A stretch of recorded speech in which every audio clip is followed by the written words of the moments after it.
Halo teman-teman, selamat berjumpa kembali di pembahasan soal geografi bersama Kak Hana. Nah, kali ini kita udah punya soalnya. Kita langsung aja bacakan. Fenomena konvergensi udara di atmosfer sekitar ekuator menyebabkan kenaikan suhu udara yang berdampak pada peningkatan curah hujan setempat. Sebab, daerah konvergensi antar tropis atau DKAT bergerak secara dinamis mengikuti gerakan bumi mengelilingi matahari. Oke, model soal seperti ini berarti yang pertama kita harus menentukan apakah pernyataannya benar atau salah. Setelah itu kita harus menentukan apakah alasannya benar atau salah. Jika kedua-duanya benar, maka kita harus menentukan lagi apakah ada hubungan sebab akibat antara pernyataan dengan alasan tersebut. Oke. Nah, ini pertanyaannya mengenai bab atmosfer, ya, materi tentang atmosfer. Yang ditanyakan adalah tentang konvergensi udara atau daerah konvergensi antar tropik, DKT. Di sini karena akan menyajikan sebuah gambar yang menunjukkan daerah konvergensi antar tropik atau DKAT. Ya, kita simak kembali pernyataannya, fenomena konvergensi udara. Apa sih fenomena konvergensi udara itu?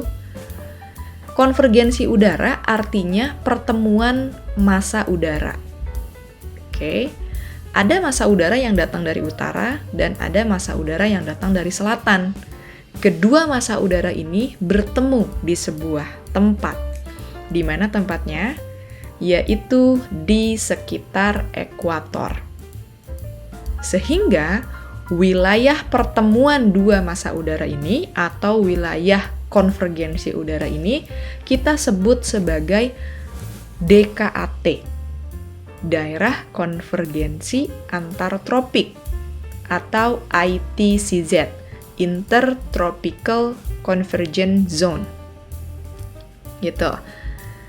Nah, DKAT ini disebut juga sebagai ekuator termal. Ekuator merujuk pada garis khatulistiwa ya. Termalnya ini panas. Kenapa disebut ekuator termal? Artinya,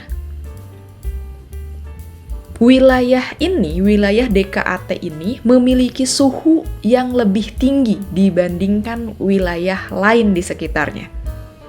Makanya disebutnya ekuator termal, karena memiliki suhu yang lebih tinggi. Oke. Dikarenakan wilayah ini memiliki suhu yang lebih tinggi, maka akan menyebabkan penguapan yang tinggi pula. Oke. Jika penguapannya tinggi, maka akan menyebabkan curah hujan yang tinggi. Nah, di daerah DKAT inilah sering terjadi hujan zenital atau hujan konveksi. Kembali lagi ke pernyataannya, fenomena konvergensi udara di sekitar ekuator menyebabkan kenaikan suhu udara yang berdampak pada peningkatan curah hujan setempat. Oke, berarti jika kita lihat lagi penjelasan yang tadi, benar ya, wilayah konvergensi udara ini artinya suhunya lebih tinggi dibandingkan wilayah sekitarnya sehingga penguapannya pun tinggi. Ketika penguapannya tinggi maka curah hujannya pun tinggi, maka pernyataan ini benar. Kita lihat alasannya. Daerah konvergensi antar tropis DKAT bergerak secara dinamis mengikuti gerakan bumi mengelilingi matahari. Nah, ya, kalau kita perhatikan, DKAT ini ada dua garis ya, yang satu warna kuning, yang satu lagi warna biru. Ini dikarenakan garis DKAT ini bergerak dari 23,5 derajat lintang utara ke 23,5 derajat lintang selatan, ataupun sebaliknya.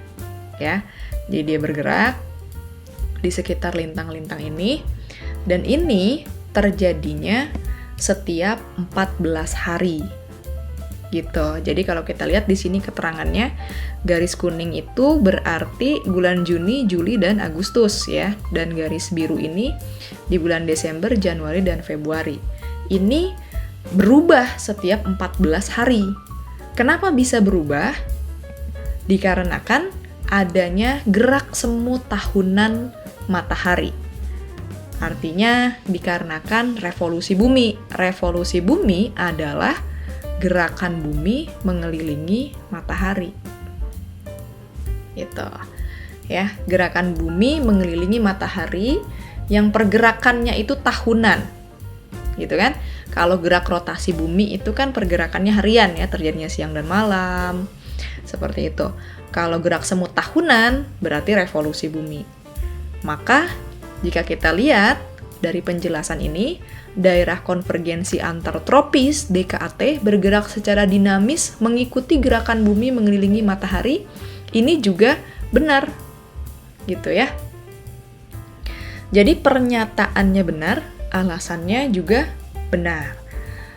Tugas kita selanjutnya adalah menentukan ada nggak hubungan sebab akibat antara pernyataan dengan alasan. Coba kita lihat. Fenomena konvergensi udara di atmosfer sekitar ekuator menyebabkan kenaikan suhu udara yang berdampak pada peningkatan curah hujan setempat. Sebab daerah konvergensi antar tropis DKAT bergerak secara dinamis mengikuti gerakan bumi mengelilingi matahari. Kalau kita perhatikan, pernyataan pertama ini menjelaskan tentang konvergensi udara yang menyebabkan terjadinya peningkatan curah hujan di wilayah itu. Gitu ya. Sedangkan pernyataan yang kedua atau alasannya ini menjelaskan tentang pergerakan DKAT yang dinamis karena revolusi bumi. Maka kalau kita teliti lagi, ini nggak nyambung. Yang satu lagi ngebahas konvergensi udara yang menyebabkan curah hujan tinggi, yang satu lagi ngebahas DKAT yang berubah-ubah karena revolusi bumi. Gitu. Maka ini nggak ada hubungan sebab akibatnya. Walaupun masih di satu topik yang sama, tapi nggak nyambung secara langsung. Begitu ya. Maka pernyataan benar, alasan benar, tapi tidak menunjukkan sebab akibat. Jawabannya adalah B. Baik teman-teman, cukup sekian penjelasannya, semoga bisa dipahami. Sampai jumpa kembali di penjelasan berikutnya. Hai, jika kamu merasa video ini bermanfaat, jangan lupa subscribe, like, dan nyalakan lonceng notifikasi untuk update soal, materi, dan cerita pendidikan lainnya. Cek description box di bawah ini untuk informasi update seputar Bimbel SG. Sampai bertemu di video selanjutnya, sobat!